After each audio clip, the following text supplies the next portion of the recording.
स्वागत है दर्शकों आप सभी का आवाज़ विशेष इस कार्यक्रम में। हमारे साथ है स्नेहल सुधाकर लोखंडे, जिन्होंने यूपीएससी एग्ज़ाम को पास आउट किया है और उनका रैंक है 184। वो महाराष्ट्र में 7th पोजीशन पर है और शेड्यूल कास्ट महाराष्ट्र में 1st पोजीशन पे है।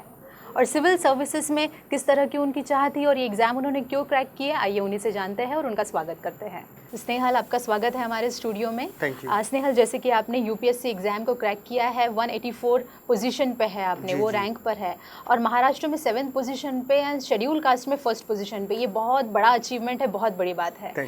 तो ये जो आपकी जर्नी है, आज आप यहाँ तक पहुँचे हैं, तो सबसे पहले हम थोड़ा सा बैक जाना चाहेंगे। तो मैं आपके एजुकेशन के बारे में जानना चाहूँगी। मेरा एजुकेशन बहुत ही ऑर्डिनरी एजुकेशन है। मैंने अपना एसएससी किया है 10th Fatima high school Badlapur से। उसके बाद फिर मैंने साइंस स्ट्रीम में चूज़ किया और मैं CHM कॉलेज उल्लासनगर से मैंने 12th किया। उसके बाद मैंने इंजीनियरिंग चूज़ की। I have done my BE from NPTI Nagpur, जो कि नागपुर में ही है। उसके बाद फिर मैंने जॉब ज्वाइन किया था इन चंद्रपुर। उसके बाद फिर मैंने 2-2.5 साल मैंने काम किया और उसके बाद मैंने जॉब छोड़ दिया ताकि मैं अपना पूरा जो फोकस है वो यूपीएससी प्रिपरेशन की तरफ लगा सकूं। आपका जो एजुकेशन है, आपने जिस प्रकार से कहा है, बहुत ही सिंपल रहा है ना? तो ये कब सोचा आपने कि आपको यूपीएससी एग्ज़ाम देना है, कौन से ईयर में? यूपीएससी एग्ज़ाम देने का तो पहले तो मैं सोचता नहीं था, बट एक दिमाग में था, एक सपना था कि मैं भी कलेक्टर बनूं, क्योंकि मेरे मम्मी डैडी भी चाहते थे और उन्होंने मुझे हमेशा मोटिवेट किया कि मैं कुछ समाज के लिए कुछ करूं। इसलिए मेरे दिमाग में हमेशा से था कि मैं यूपीएससी करूं।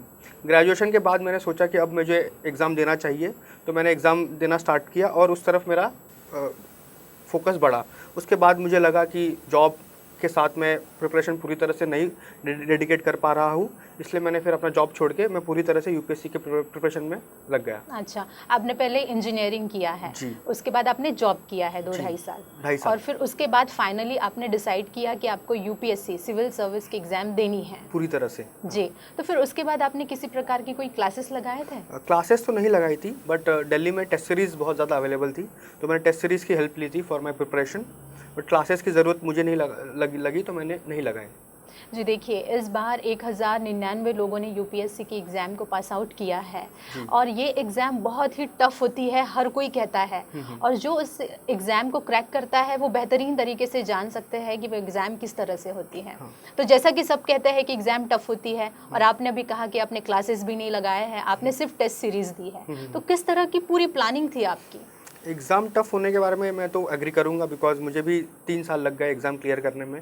बिकॉज इसका सिलेबस जो होता है बहुत वास्ट होता है, बहुत डायनामिकली क्वेश्चंस पूछे जाते हैं। बट मेरे ख्याल से अगर स्टूडेंट को क्लियर करना है 1 साल में 2 साल में इस एग्ज़ाम को, तो एक प्लानिंग से जाए, रोज़ रेगुलरली स्टडी अगर वो 8 से 10 घंटा करे और रेगुलर न्यूज़पेपर्स पढ़े, राइटिंग प्रैक्टिस उसकी अच्छी हो, तो इन सब चीज़ों से वो मोटिवेट होके वो अच्छी तरह से एग्ज़ाम को क्लियर कर पाएगा, ये मेरा विश्वास है। मुझे थोड़ा डिटेल में बताएंगे किस तरह से सब्जेक्ट्स होते हैं इसमें और किस तरह से आप लोग प्लानिंग करते हैं, ताकि जो स्टूडेंट्स हमें देख रहे हैं, जो बहुत छोटे हैं और प्लानिंग करेंगे आगे चल के कि हमें भी यूपीएससी देना है, तो वो अभी से समझ पाएँ। तो इस एग्ज़ाम एक्चुअली 3 फेज़ में होती है, prelims, mains and then interview.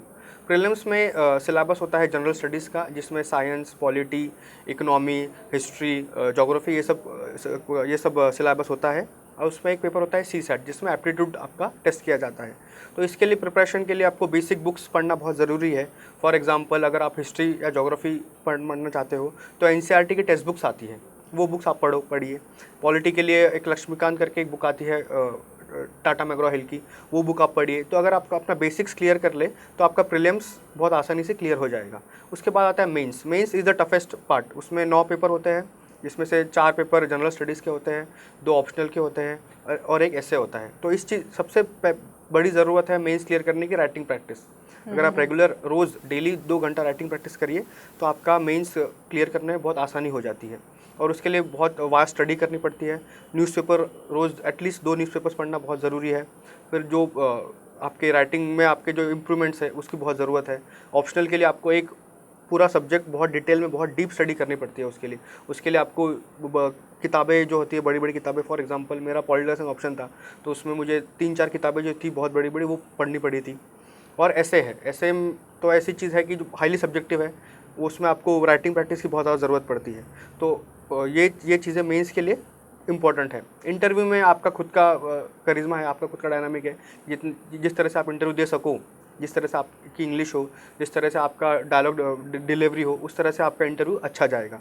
तो ये 3 फेज़ के बाद अगर आप तीनों फेज़ क्लियर करते हो तो आपका सिविल सर्विस क्लियर होता है। तो ऑब्वियसली टफ है, बट अगर रेगुलर स्टडी हो, कंसिस्टेंट हो आदमी, हर लड़का हर जगह, in pre, in mains and in interview, तो उसका क्लियर हो जाएगा। जैसे ये एग्जाम टफ होती है ना, जी। किसी के गाइडेंस की ज़रूरत पड़ती है। हाँ, हाँ। लेकिन आपने कोई क्लासेस ज्वाइन नहीं किए थे, जी, जी। आपने सिर्फ टेस्ट सीरीज दिए जी, थे, जी। तो फिर ये कैसे मुमकिन हो पाया है? कितना डिफिकल्ट रहा है आपके लिए या इन- इजी था?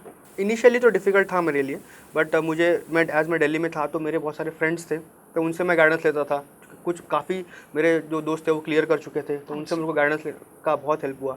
मेरे साथ जो फ्रेंड्स थे उनसे मैं गाइडेंस लेता था, और हम लोग ग्रुप में डिस्कशन करते थे। तो मेरे ख्याल से अगर यूपीएससी क्लियर करना है तो आपका एक ग्रुप हो फ्रेंड्स का, जो डिस्कस करे रोज़, और अपने प्रॉब्लम शेयर करें, और जो अपने पास जो टैलेंट है वो एक दूसरे से शेयर करें, उससे काफ़ी हेल्प हो जाती है। तो ये बहुत बड़ा रीज़न था मेरे सक्सेस का, मेरे ऑप्शनल के सक्सेस के पीछे। तो मुझे लगता है कि अगर आप क्लास नहीं लगाना है तो कोई इशू नहीं, बट डिस्कशन करना बहुत ज़रूरी है इस एग्ज़ाम के लिए। तो ऐसा कहने में हर्ज नहीं कि आपकी इस अचीवमेंट का श्रेय आप अपने फ्रेंड्स को देना चाहेंगे? हाँ, बहुत हद तक उनका भी बहुत बड़ा कंट्रीब्यूशन है मेरे सक्सेस के पीछे। जो मेरा जर्नी रहा है, तो मेरे फ्रेंड्स ने मुझे बहुत हेल्प किया। लास्ट ईयर में इंटरव्यू में फेल हो चुका था, तो उन्होंने मेरे बहुत सपोर्ट किया, मोटिवेट किया मुझे और एग्ज़ाम देने के लिए। उसके साथ उनके साथ मैं डिस्कशन करता था।